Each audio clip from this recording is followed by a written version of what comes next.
Hi, I'm Fran from The Weekly, and today I'm going to show you how to glaze the perfect Christmas ham. Some people say that it just isn't an Aussie Christmas without ham, and I tend to agree with them.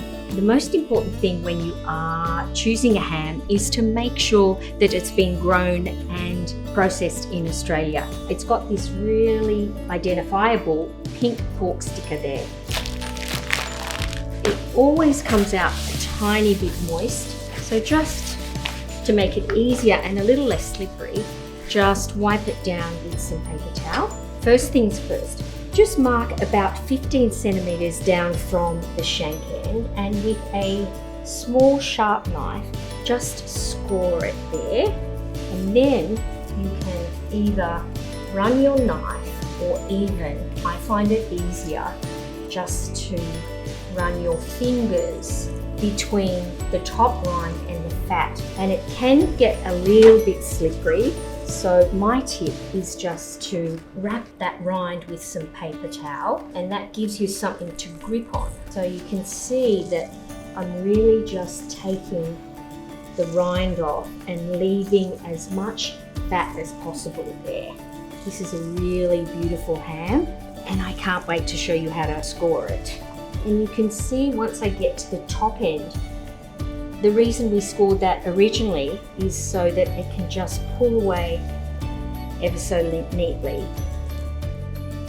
Don't throw this away, because once you glaze your ham and you've carved as much as you need, this is really fantastic to keep the ham that you're going to store very, very moist. So give that a rinse and then just keep it for later. For scoring, I like to use a small knife because I feel I've got a little bit more control, and just so that you've got a point of reference, I like to do the first score in the center. And there's so many ways that you can score a ham. You can do the traditional kind of crisscross method, and that will give you those lovely diamond shapes that, you know, you could painstakingly put a clove in between each diamond, and that looks really beautiful. But the more modern and contemporary way is doing it in long lengths, about, say, a finger's measurement apart, about a centimetre or so. I'm just going from side to side, running the knife through that top fat. The fat does tend to get a little thinner towards the shank, but don't worry about that. Once it's glazed and golden, it will look beautiful. So there's our central point, and now I'm just going to go down the other way, right down to the end. I have a few confessions to make about my love of pork. I am a butcher's daughter, and my dear dad did own a piggery, so pork is very close to my heart, and I have been at The Weekly for more than 25 years, so I've done about 25 different glazes. Now what we need to do is wrap the shank just in some foil, and that will basically just protect it in the oven.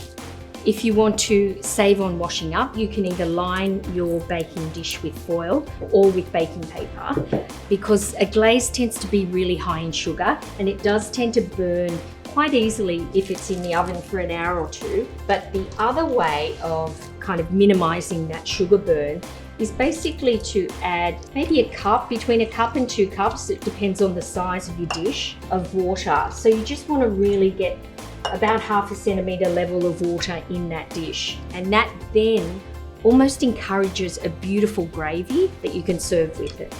Okay, you can see how lovely and thick our glaze is. A lovely even layer. It's so satisfying doing this. Most glazes pretty much are a combination of something sweet, and that could be brown sugar, it could be maple syrup, it could be honey, and then it's got an acid. That could be pineapple juice, some marmalade, or some verjuice, even some Chinese cooking wine, depending if it's got those lovely Asian flavors. And then it's all about the aromatics, so it could have some cloves or cinnamon or star anise, some peppercorns, or even some, chili flakes. There's no wrong glaze. So that just goes into the oven at about, say, 180 degrees. And most hams take around about an hour to an hour and a half, depending on the glaze and how high in sugar it is. But it's really about the color. So don't forget the ham is already cooked. So what you're really doing is just heating it up and making a beautiful golden brown glaze.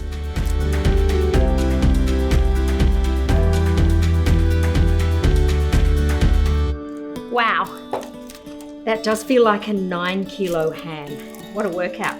So it's been cooked and it's been rested for about 40 or so minutes, and now it's ready to carve. But before I do that, and before you take it to the table, I just want to show you a few ideas of how to dress it up a little bit. Take the foil off. You can see that that's the reason why we cover it in foil, just to protect the integrity of that shank. Just about 40 centimeters of baking paper. Wrap the shank, and I just turn under the edging just so you've got a really nice edge there. And then with some herbs, and I like to use hard herbs like some rosemary and some bay leaves, you just tuck those in and get some string or some ribbon. And it has kind of a dual purpose because it gives you a nice clean handle to help you carve. That looks beautiful. I even love to get a little bit more rosemary and just give it a little sprinkle. It just takes it up a notch. So to carve, there's so many schools of thought about carving. The old school way that I was taught when I first started cooking was to cut almost like a wedge near the top of the shank, and then you remove that, and then that allows you to then cut down some slices that way. But these days, what I really like to do is carve just from the bottom. I just find it a lot easier. And you can see that beautiful glaze has gone right down to the meat, and also the glaze has actually dripped down into the baking dish where we've added the water, and you've got this lovely sauce to mop up with your bread or your potatoes or your rice, whatever you're serving with it. I wish there was smell-o-vision because this actually smells divine. I think a whole ham would easily probably feed about 25 people with lots and lots of leftovers, and leftovers are the best bit about hams. The ham kept on the bone is going to retain its juiciness, so it's really important not to kind of carve everything out. But if you did have some leftover slices of ham, you could interleave those with some baking paper, then wrap them up, put them in a container and then freeze them. You could freeze chunks of ham just wrapped again in plastic, then in foil, and into the freezer. And then once you've kind of almost carved everything out from the bone, you can then chop up all those gnarly bits of ham just into a fine dice. I then put them into a little plastic container, put them in the freezer, so you've always got these fantastic flavor bombs in your freezer. It's one of the easiest ways to feed a crowd with minimum effort. That's why I love it so much.